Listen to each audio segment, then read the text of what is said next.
Olá pessoal, seja bem-vindo a mais um vídeo do nosso curso. Hoje vamos tratar de um circuito muito especial, que é o circuito amplificador inversor, que ele tem como base o amplificador operacional LF357N. Você já está vendo aí na sua tela um sinal que nós estamos captando aqui da nossa placa. Nesse caso aqui, pessoal, eu estou referenciando a garra das sondas no positivo da nossa placa, tá bom? As garras estão conectadas aos 12 volts e o canal 1 em amarelo está na entrada do amplificador operacional, ou seja, no pino 2. E o canal 2 está conectado à saída do amplificador operacional, ou seja, pino 6. Você está vendo aqui um sinal sobreposto, né? O canal 1 está sobrepondo o canal 2 e você vê que ele se repete a uma frequência aqui de 100 Hz. Vamos abrir esse sinal para enxergar melhor as ondas. Bom, como eu falei, vou dar a ênfase aqui. Em amarelo, o canal 1, que é o sinal na entrada do nosso amplificador operacional. E em azul, o canal 2, o sinal que nós temos na saída. Vamos começar analisando, pessoal, o sinal que nós temos na entrada, tá certo? Como você pode ver, aqui nós temos esse pulso em nível baixo, que durante todo esse tempo aqui, nós temos o acionamento do nosso transistor de chaveamento, conforme nós vimos lá na videoaula a respeito do circuito indutor de pulso. Durante esse tempo aqui, está passando corrente na bobina e ela está energizada. Nesse exato instante, o pulso encerra e aí para de passar corrente na bobina, a bobina do detector. Só que ele responde com um pico. Nós vimos lá na aula do indutor de pulso que esse pico ele pode ultrapassar 500 volts. Mas graças ao diodo Zener que nós temos no circuito, nós vemos que esse pico ele reduziu para algo em torno de 5 volts positivos, tá bom? Aí a bobina ela responde com um pico, aí esse pico retorna. Esse pico aqui, pessoal, é ele que nos traz a informação de que se o detector de metais captou algum metal ou não, tá certo? Olha o que eu vou fazer aqui, Eu vou aproximar essa aliança de ouro da bobina do detector e a olho nu nós não percebemos praticamente nada. Aqui existe a informação, mas o sinal ele é muito pequeno, nós não conseguimos enxergar o ouro. Vou passar aqui um objeto maior, esse metal desse pincel, encosto lá na bobina, também a olho nu eu não percebo nada. E agora eu vou passar esse objeto, que é o meu carretel de solda, é um objeto metálico bem massivo. Reparem que agora, se você prestar bem atenção, quando eu aproximo o carretel da bobina, eu vejo aqui uma leve deformidade nesse ponto da bobina. Estou afastando e tirando. Então, a conclusão é de que esse pulso induzido pela nossa bobina, ela traz a informação. E só que aqui ela é muito pequena, certo? A gente não consegue enxergar a informação. Então, qual é a sacada? A gente pega esse sinal, joga dentro do nosso amplificador operacional, ele vai amplificar esse sinal, pessoal, quase 4.000 vezes. Quem é que determina o ganho de amplificação?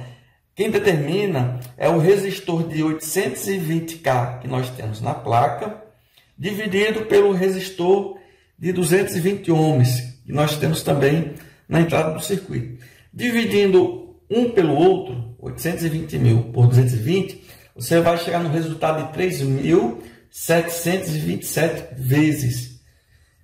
Não vou ficar repetindo esse número, vou me referir a quase 4.000 vezes. Então, este sinal vai ser amplificado quase 4.000 vezes. E nessa amplificação vai ser possível enxergar melhor a deformação. Antes de continuarmos, vamos anotar esse valor também que vai ser importante. Vou ligar o canal 2 agora. O que é que nós percebemos aqui? Percebemos que o sinal ele está invertido, né? Na entrada aqui o pulso de chaveamento ele está para baixo. E aqui ele aparece amplificado, virado para cima. O pulso amarelo aqui na entrada ele está para cima e na saída do amplificador ele está para baixo. Repare que as escalas estão na mesma magnitude. Só que aí você pode estar se questionando o seguinte: realmente, o canal 2, a saída, o sinal está amplificado, está bem maior do que a entrada. Só que não é 4.000 vezes, tá certo? No máximo aqui no olho é umas 3 vezes maior. Por que isso? Já eu explico. E se você olhar para o canal 2, a coisa piora. Aparentemente aqui, ó, o sinal de saída ele está menor do que o sinal de entrada. Vamos anotar esses valores também, que vão ser importantes para nós, tá bom? Então, aqui o pulso na saída está atingindo 3,66 volts positivos. E esse pico aqui está em menos 4,16 volts. Pronto, anotei esses números e nós vamos usar mais na frente. Eu vou desligar aqui o canal 1 momentaneamente. E eu vou explicar o que está acontecendo aqui, ó. Eu vou explicar em maiores detalhes no papel porque é que esse sinal não aparenta estar amplificado 4.000 vezes, mas de fato ele está. O que está acontecendo aqui é que nós temos um limite causado pela alimentação simétrica, que é de mais e menos 5 volts. Eu vou explicar melhor no papel, mas antes vamos analisar aqui a onda, o que é que está acontecendo. Lembra que quando eu aproximei a aliança, esse pincel e o meu carretel de solda, eu praticamente não enxerguei nada no nosso sinal de entrada? Lembra? Agora, vamos ver o que é que vai acontecer com esses mesmos sinais depois de amplificados. Vou começar com o carretel, que é um metal ferroso bem massivo. Vou aproximar da bobina e veja o que acontece. Veja o tanto que o sinal deforma. Tá certo? Então, isso é uma característica do pei polonês. Ele é bastante sensível a materiais ferrosos e quanto maior sua massa, maior essa deformação. Prova disso, retirei aqui o carretel, né? No caso aqui, ele está tendo esse comportamento não por conta do carretel de solda, e sim por conta de sua base de ferro, viu, pessoal? Não vai entender errado. Ele dá essa resposta em função da base que é massiva. Agora eu vou aproximar o pincel que tem essa chapa de metal ferroso bem menor a massa do que em relação a essa chapa aqui do nosso carretel de solda, tá bom? Vamos lá, vou aproximar o pincel. Olha a deformação, pessoal. Então eu vou gravar essa onda aqui no canal em A, vou gravar esse formato de onda em A. Pronto, está gravado. Vou remover o pincel, removido, e vou gravar agora a base do meu carretel de solda, que eu esqueci de gravar. Vamos gravar ele em B. Pronto, está gravado. Removi. E agora vamos ver a aliança de ouro. Vamos ver como vai se comportar a aliança de ouro. Olha aí o tamanho da deformação. Vamos comparar, ó. Vou tirar a aliança de ouro, removi. Aqui é o sinal da bobina em repouso, ou seja, ela não está detectando nada. Esse ruído aqui, pessoal, é por conta da minha fonte, viu? Não, quando você colocar as baterias, as pilhas, não tem esse ruído. Esse ruído está aparecendo por conta da filtragem da minha fonte. Então vamos lá. Aqui é o sinal da bobina em repouso. Vou colocar o anel de ouro lá, ó. Então, isso, pessoal, é uma característica do pei polonês. Ele não é muito sensível a metais não ferrosos. Vamos enxergar aqui agora as outras ondas. Essa é a curva da base do meu carretel. E aqui nós temos a curva do pincel, certo? Então, vamos lá. Você perceba que quando o material é ferroso e massivo, a deformação do sinal é grande. Quando ele é ferroso, mas não é muito massivo, ele não é tão grande, mas ainda assim é maior do que a do ouro, que nós estamos vendo aqui, tá certo? Eu vou gravar a do ouro. Pronto, acabei apagando o do pincel, mas não tem problema. Vou remover a aliança de ouro. Remover a aliança de ouro. Então, está claro aqui, ó, a característica do pei polonês. ele não é muito sensível a materiais não ferrosos, que a deformidade é muito pequena. Ele é mais sensível a metais ferrosos, tá bom? E agora, outra coisa que eu quero mostrar para vocês, pessoal, é o seguinte, ó, vamos apagar isso aqui. Vou dar um zoom aqui no sinal, para que vocês enxerguem bem o que eu quero explicar.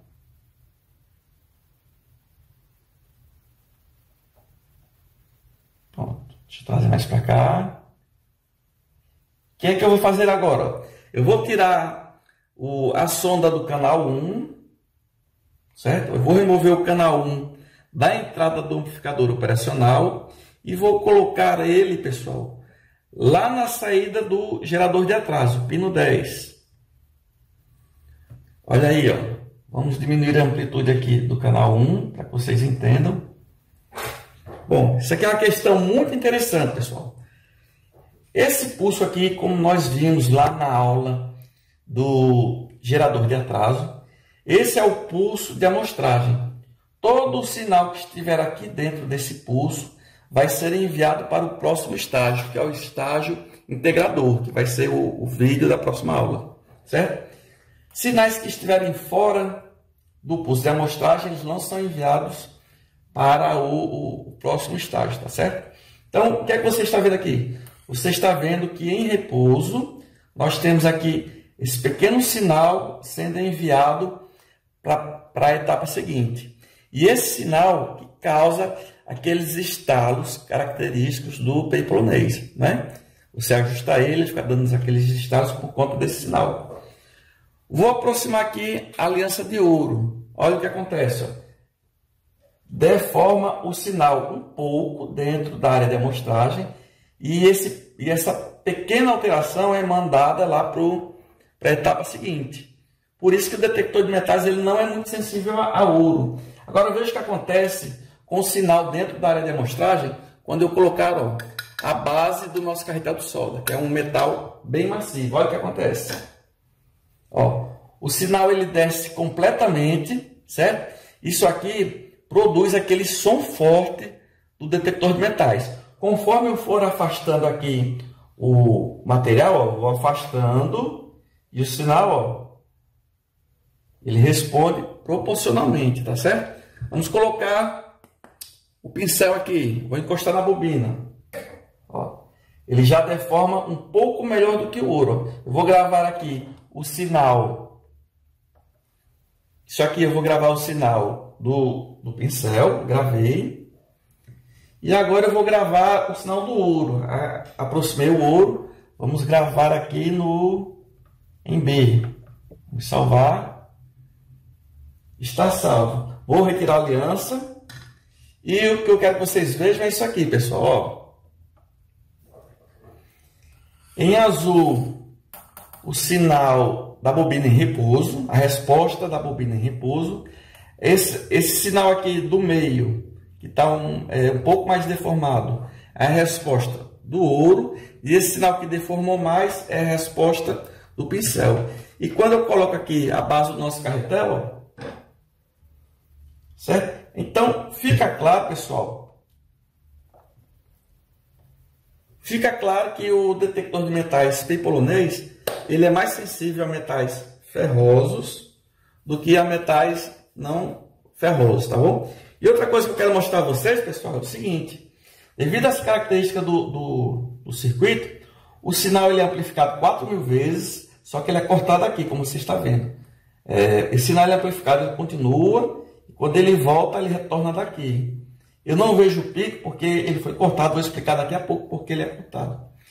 E o que acontece, pessoal? Vamos ligar os cursores aqui e mostrar uma coisa bem interessante. Ó. Vamos ligar aqui o tempo, tá?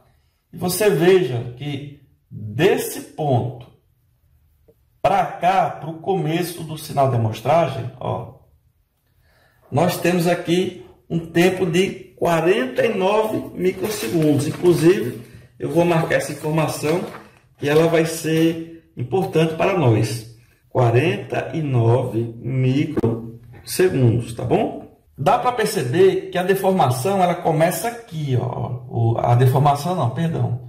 O sinal, a resposta do sinal ela começa após 14 microsegundos. Vamos anotar também esse valor, 14 microsegundos. O que ocorre, pessoal? Ocorre que essa informação aqui, ó, é perdida. Essa informação é perdida. Vou aproximar a aliança de ouro aqui para que vocês vejam. Eu tenho essa deformação do ouro que não entrou dentro do campo de amostragem, ficou de fora. Eu perdi essa informação. Então, se eu conseguir trazer o sinal de amostragem para cá, ou seja, se ao invés de ele ter um atraso de 49 microsegundos, que é esse atraso, se nesse caso aqui eu trouxer ele para um atraso de 14 microsegundos, essa informação aqui eu não perco. Essa informação vai estar dentro da amostragem.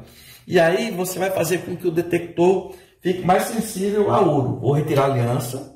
Já para o ferro é indiferente, pois como o ferro deforma bastante, por mais que eu tenha informação fora da amostragem antes e depois, vou até reduzir aqui o zoom para que vocês vejam. Olha que interessante. O ouro, o metal, o ferro deforma tanto que mesmo eu tendo sinal fora antes e depois da amostragem, não tem problema, porque dentro da amostragem ele atingiu o valor mínimo possível. Vou remover o carretel, enquanto que o ouro, ó, vou aproximar o ouro. Olha o que acontece. Mais da metade do sinal de deformação ficou fora do campo de amostragem. E isso faz com que o detector fique menos sensível ao ouro. Então, a primeira dica é trazer o tempo de atraso mais para a esquerda. Lembra que eu falei que tempo de atraso grande não é bom para o detector de metais polonês, pois ele vai ficar pouco sensível ao ouro, talvez nem detecte. Tempo de atraso pequeno faz bem, tá certo? Aí outra coisa que a gente tem que analisar futuramente, que eu ainda não sei a resposta, é se o tempo do pulso de amostragem, se ele vai interferir na sensibilidade.